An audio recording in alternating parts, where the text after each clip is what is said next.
ಚೀನಾದ Kinder garden ಸ್ಕೂಲಲ್ಲಿ ಕೂಡ ಮಕ್ಕಳಿಗೆ ಜೀವನ ಕಲೆಗಳನ್ನು ಕಲಿಸ್ತಾ ಇದ್ದಾರೆ.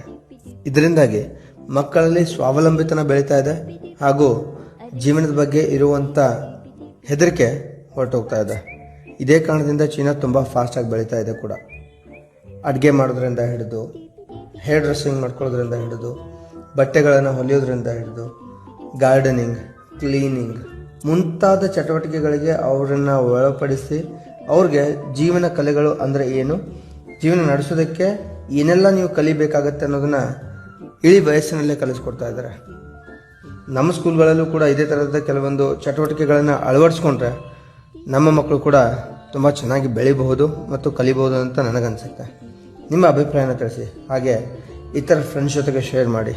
ಯಾಕಂದರೆ ಕೆಲವರು ಟೀಚರ್ಸ್ ಇರ್ತಾರೆ, ಇನ್ನು ಕೆಲವರು ಡಿಸಿಷನ್ ಮೇಕರ್ಸ್ ಇರ್ತಾರೆ. ನಮ್ಮ ಮುಂದಿನ ಪೀಳಿಗೆ ಚೆನ್ನಾಗಿ ಬೆಳಿಬೇಕು ಅಂತ ನಿಮ್ಗೇನಾದರೂ ಆಸೆ ಇದ್ದರೆ ಇದನ್ನು ಶೇರ್ ಮಾಡಿ, ಇದಕ್ಕೊಂದು ಲೈಕ್ ಮಾಡೋದನ್ನು ಮರಿಬೇಡಿ.